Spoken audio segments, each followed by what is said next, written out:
जय हिंद जय भारत। पूर्व सैनिकों के लिए वैकेंसीज निकाली गई है। यहाँ पर जो भी वैकेंसीज आपको मिलेगी एनसीसी में पूर्व सैनिकों की भर्ती है। एनसीसी में जो क्लरिकल स्टाफ होता है, पीआई स्टाफ होता है, उसकी जगह पर पूर्व सैनिकों को यहाँ पर लिया जाएगा। यानी कि जो भी यारी पे ड्यूटी आते थे एनसीसी के अंतर्गत, उनकी जगह पर पूर्व सैनिकों को भर्ती किया जाएगा। 3 लाख पूर्व सैनिकों की भविष्य में भर्ती होगी और पूरे भारत में जो भी एनसीसी हैं उसमें पूर्व सैनिक ही आपको स्टाफ के तौर पर मिलेंगे। तो विस्तार से जानेंगे इस वीडियो के माध्यम से। कुछ वैकेंसीज से संबंधित हमने वीडियो पहले ही बनाए हैं, जो कि बेंगलुरु की तरफ से निकाले गए हैं, बिहार की तरफ से निकाले गए हैं। और आज की जो वैकेंसी आपको मिलेगी ये भी एक स्टेट की है, उत्तर प्रदेश की ओर से वैकेंसी यहाँ पे निकाली गई। विस्तार से जानेंगे इस वीडियो के माध्यम से। चैनल को सब्सक्राइब नहीं किया, सब्सक्राइब जरूर कर लें। तो यहाँ पे आप देख सकते हैं निदेशालय सैनिक कल्याण एवं पुनर्वास, करियप्पा भवन, कैसरबाग, लखनऊ के द्वारा 16 मई 2024 को लेटर लिखा गया है। और यहाँ लेटर जो लिखा गया है समस्त जिला सैनिक कल्याण एवं पुनर्वास अधिकारी उत्तर प्रदेश को लिखा गया है। इसका जो हेडिंग यहाँ पे देख पा रहे, mapping of ESM for expansion of NCC hiring policy of ESM। यहाँ पे कुछ लेटर के बारे में यहाँ पे बताया गया है। कृपया महोदय, कृपया 67 यूपी बटालियन एनसीसी लखनऊ की पत्रांक, जो लेटर नंबर उनके द्वारा दिया गया था 14 मई 2024 को, का संदर्भ ग्रहण करें। उसके संदर्भ में उन्होंने ये बातें कही थी भर्ती के बारे में, जिसमें कहा गया कि उपरोक्त विषय माननीय रक्षा मंत्री जी द्वारा 3 लाख कैडेट रिक्तियों के लिए एनसीसी की विस्तार योजना को मंजूरी दी गई है, जिसके लिए स्टाफ व क्लर्क के रूप में पूर्व सैनिकों की आवश्यकता है। तीसरा जो पॉइंट है, अतः आपसे अनुरोध है कि इस संबंध में पात्र जेसीओ एनसीओ के नाम की सूची तैयार कर एनसीसी मुख्यालय को प्रेषित करने का कष्ट करें। और ये लेटर इंग्लिश में भी है, लखनऊ की तरफ से 14 मई 2024 को। और यहाँ पर ये जो लेटर लिखा गया है, ब्रिगेडियर रवि, डायरेक्टर सैनिक कल्याण एवं पुनर्वास, सैनिक कल्याण एवं पुनर्वास, लखनऊ को लिखा गया है। और यहाँ पे आप देख सकते हैं इसका जो हेडिंग है, mapping of ESM for expansion of NCC hiring policy. तो पॉलिसी की जो जानकारी इसमें दी गई है, जिसमें बताया गया है, सेम जो मैंने आपको हिंदी में बताया वही इसमें इंग्लिश में लिखा गया है कि ऑनरेबल रक्षा मंत्री के द्वारा 3 लाख पूर्व सैनिकों की भर्ती के संबंध में है। और यहाँ पर जो पीआई स्टाफ है उसके तौर पर पूर्व सैनिकों को लिया जाएगा। We are requested to liaise and जिला सैनिक board and other agencies for mapping of ESM। It is required that necessary information regarding the subject as per QR is given to this at this analysis please. अभी vacancies को details जो दिया गया है वो यहाँ पे देख सकते हैं आप लोग। पीआई स्टाफ रिक्वायर्ड, यहाँ पर है टाइप ऑफ यूनिट, जो टाइप के यूनिट हैं।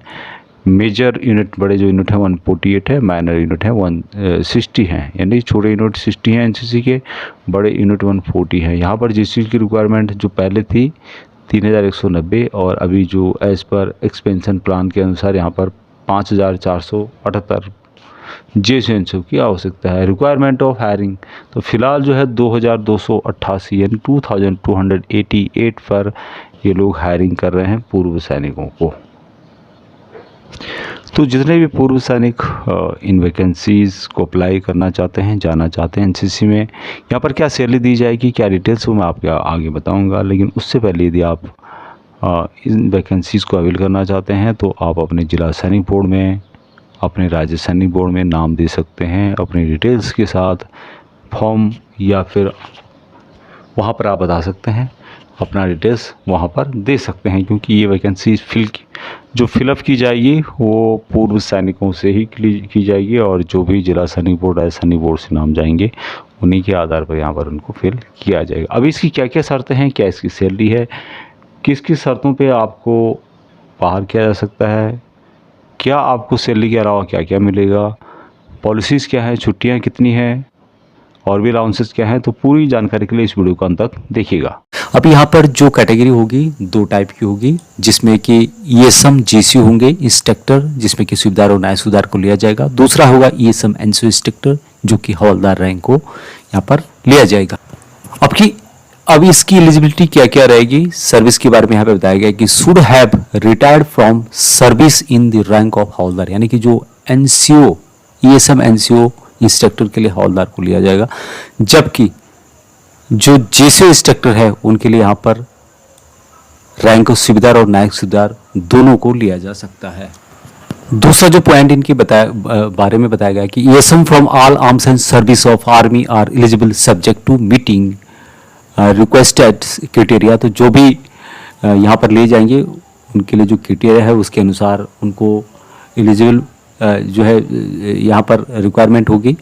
और यदि एलिजिबल जेसीओ नहीं मिलते हैं तो यहाँ पर सुटेबल एनसीओ को लिया जाएगा, यानी कि जेसीओ की रिक्वायरमेंट यदि पूरी नहीं होती है तो उनकी जगह पर एनसीओ लिया जाएगा।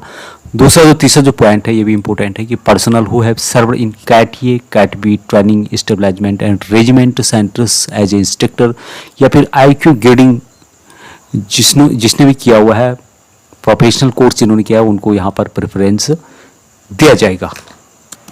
अभी नेक्स्ट पॉइंट है कि education and preferably bye qualified in one of the under mentioned army course from category A और कैटेगरी बी ट्रेनिंग इंस्टीट्यूट्स। तो यहाँ पे कुछ कोर्स बताए गए हैं, यदि आप उनमें से आपने कोई किया हुआ है तो आपको यहाँ पर प्रिफेयर किया जाएगा। अभी जो कोर्स है उनमें कौन कौन से हैं, qualification section commander course and equivalent कोई किया हुआ है, Ghatak course, drill course, weapon training course, उसके अलावा motor course, MMG and EGL course, anti tank course, all arm signal course, LDCT, LGG, SC/UI course, troops commander course and equivalent, ATGM course, sniper course, ATB course, D&M course and QM course. अभी यहाँ पे जो term and conditions बताई गई है, जिसमें कि JCO NCO should have completed colour service, जो भी जेसीओ एनसीओ है उनका कलर सर्विस होना चाहिए। इन्होंने एग्जाम्पल के तौर पे बताया है कि यदि कोई नायक है और वहाँ MACP हवलदार के तौर पर रिटायर हुआ है तो उसको यहाँ पर हवलदार नहीं माना जाएगा। सिमिलरली कोई हवलदार है और MACP नायक सूबेदार की पेंशन ले रहा है तो उसको यहाँ पर हवलदार ही माना जाएगा। दूसरा जो पॉइंट है यहाँ पे गैप इन सर्विस, तो गैप बताया गया कि 2 साल से ज़्यादा रिटायरमेंट आने से और एनसीसी में भर्ती होने तक 2 साल से ज़्यादा गैप नहीं होना चाहिए। अभी initial terms of engagement and extension of service के बारे में बताया गया है कि यहाँ पर जो कॉन्ट्रैक्ट होगा 2 साल का होगा, उसके बाद 11 महीने के लिए बढ़ाया जा सकता है। डिपेंड करता है बोर्ड ऑफ ऑफिसर के ऊपर और आपके इंडिविजुअल का जो परफॉर्मेंस है उसके बेस पर के। बाकी यहाँ पर जो जेसीओस के लिए एज रखी गई है मैक्सिमम 56 ईयर रखी गई है, जबकि एनसीओस के लिए जो एज रखी गई है 54 रखी गई है। नेक्स्ट पॉइंट है कि provision period on joining NCC, ये same shall be on provision period पे होगा 3 मंथ के लिए, और यहाँ पर आपका जो परफॉर्मेंस है डिसिप्लिन है उसके आधार पर यहाँ पर आपको आगे का जो सुटेबल माना जाएगा या अनसुटेबल माना जाएगा, डिपेंड करेगा आपका जो परफॉर्मेंस है, आपका जो डिसिप्लिन है। नेक्स्ट पॉइंट है यहाँ पे termination of contract. The contract of ESM hiring can be terminated bye respective ADG/DDGS के द्वारा यहाँ पर आपको टर्मिनेट किया जा सकता है, लेकिन उसकी जो कंडीशंस है कि आपका जो डिसिप्लिन है, डिसिप्लिन ग्राउंड पे आपको यहाँ टर्मिनेट किया जा सकता है। यदि आपका डिसिप्लिन ठीक नहीं है तो किया जा सकता है टर्मिनेट, लेकिन ये जो है ADG और DDGS के द्वारा ही, और 3 महीने के अंदर यहाँ पे टर्मिनेट किया जाएगा आपको।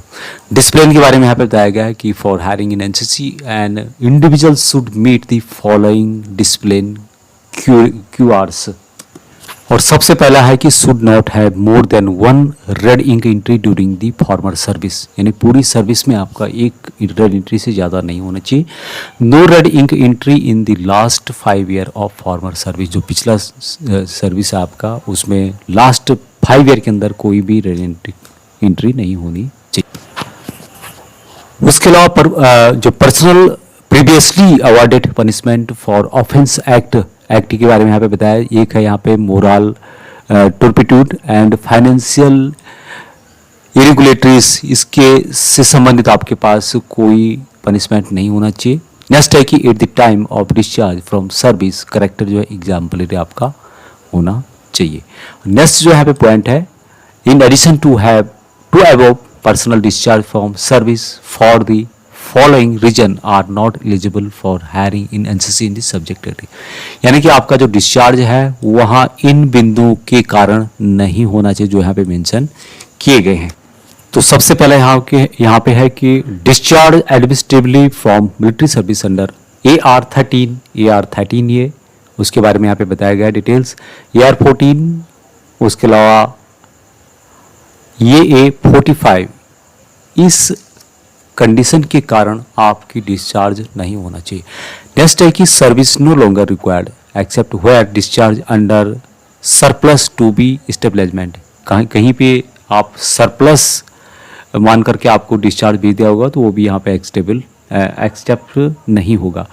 Unsuitable for further military service, इस तरह का डिस्चार्ज नहीं होना चाहिए। Unlikely to become an absent soldier, इस टाइप का भी नहीं होना चाहिए। और ineligible for further retention up to the enhanced service limited during non fulfilment of laid down condition, इस कंडीशन।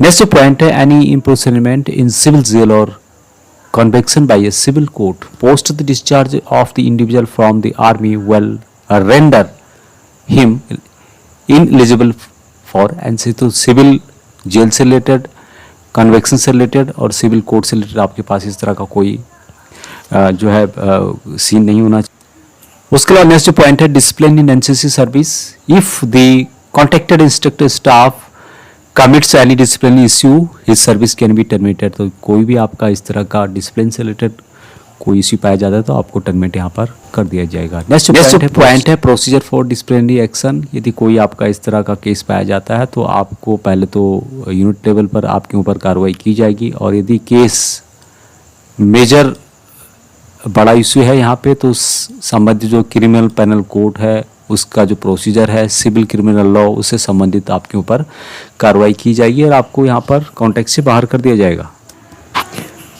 अभी यहाँ पर जो मेडिकल कैटेगरी है जीसीओ एनसीओ के लिए जो मेडिकल है सेफ होना चाहिए। उसके अलावा जब भी आप इस कॉन्टैक्ट में शामिल होंगे तो उससे पहले आपको सिविल सर्जन से एक सर्टिफिकेट लाना होगा कि आप मेडिकली फिट हैं।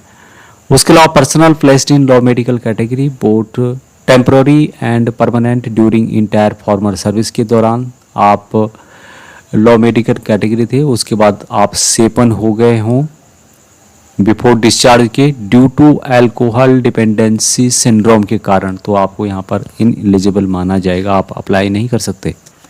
अब यहाँ पे नेक्स्ट और सबसे जो इम्पोर्टेंट पॉइंट है कि यहाँ पर सैलरी क्या दी जाएगी। तो यहाँ पर जीसीओस के लिए जो सैलरी रखी गई है 45,000 पर मंथ के हिसाब से रखी गई है, और एनसीओ के लिए 35,000 पर मंथ के हिसाब से सैलरी दी जाएगी।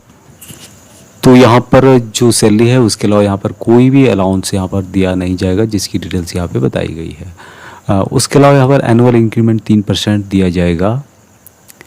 अकोमोडेशन आपका ऑन हॉलीडे है, नेशनल हॉलीडे या संडे छोड़ करके। तो लीव यहाँ पर दिया जाएगा 4 दिन महीने में, और नेशनल जो हॉलीडे है वो संडे छोड़ करके, which may be combined to a maximum of 2 months, that is 8 days 8 stage. तो आप एक बार में 2 महीने की यानी कि 8 दिन छुट्टी भी एक साथ जा सकते हैं।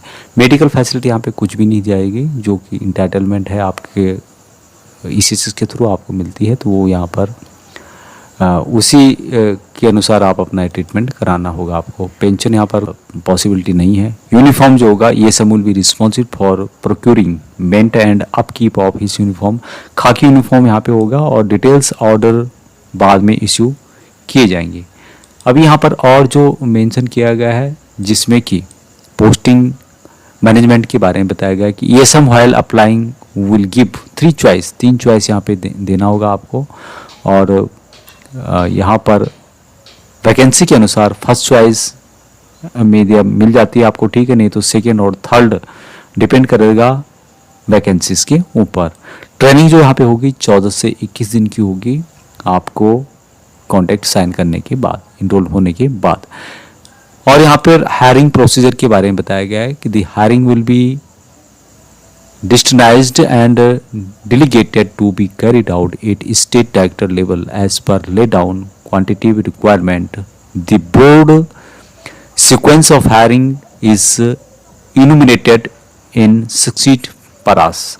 तो यहाँ पे बताया गया hiring of the state DG level पे होगा. नोटिफिकेशन के बारे में यहाँ पे बताया गया है कि the first step will be released job notification indicating the vacancies at various locations of NCC as the what are the required qualification for the job and age qualification.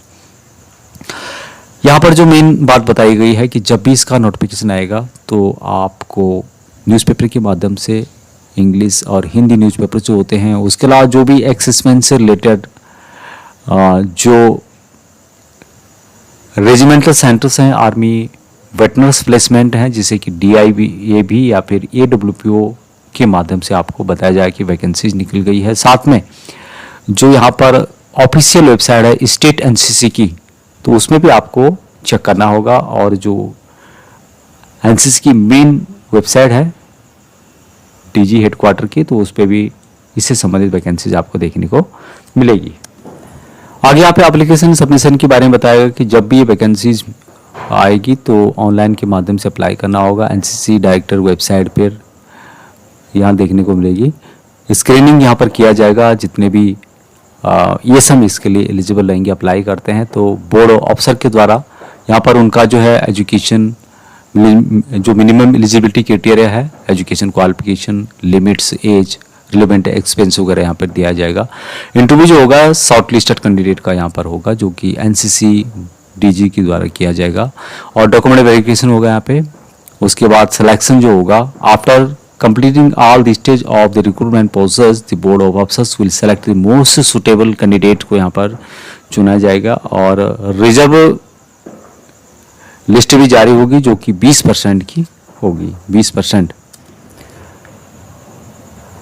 उसके बाद यहाँ पे मेडिकल सर्टिफिकेट के बारे में बताया गया है कि जब भी आपका यहाँ पर नेक्स्ट जो है कॉन्ट्रैक्ट एग्रीमेंट के बारे में बताया गया है कि selected candidate will receive appointment letter by signing the contact with the state directorate specifying the terms and conditions of their contract including salary, duration, location, responsibility, date of. तो अगला जो पॉइंट यहाँ पे है कॉन्ट्रैक्ट एग्रीमेंट के बारे में बताया गया है कि सिलेक्टेड कैंडिडेट को जो है अपॉइंटमेंट लेटर दिया जाएगा साइन किया हुआ स्टेट डायरेक्टर के द्वारा, और जिसमें कि आपकी salary, duration, location, responsibility, date of commitment of their service and other entitlement के बारे में लिखा होगा. अभी यहाँ पर जो इंडक्शन है उसके बारे में बताया गया. यहाँ पर after the contract agreement is sign the selected candidate will join their respective post at designated location on specified dated के बारे में. और यहाँ पर जो मेंशन किया गया है जिसमें कि प्रोबेशन टाइम के बारे में यहाँ पे बताया गया है. उसके अलावा timeline of hiring of PSM के बारे में बताया गया है कि जब भी इसकी वैकेंसीज आएगी तो ये पब्लिश होगी न्यूज़पेपर में. उसके बाद न्यूज़पेपर में पब्लिश होने के बाद, एडवर्टाइजमेंट होने के बाद सबमिशन ऑफ एप्लीकेशन जो है 1 से 15 दिन के अंदर सबमिशन का डेट आपको मिलेगा. उसके बाद स्क्रीनिंग जो होगा 16 से 25 दिन के अंदर होगा. इंटरव्यू होगा 25 से 45 दिन के अंदर. डिक्लेरेशन ऑफ रिजल्ट जो है 50 दिन में होगा. डॉक्यूमेंट वेरिफिकेशन जो है 51 से 53 डेज में होगा. उसके अलावा सिलेक्शन प्लस मेडिकल सर्टिफिकेट 54 से 56 दिन. और उसके बाद कॉन्ट्रैक्ट एग्रीमेंट 57 से 59 दिन के बीच में. और डिक्लेरेशन इंडक्शन होगा 60 दिन में.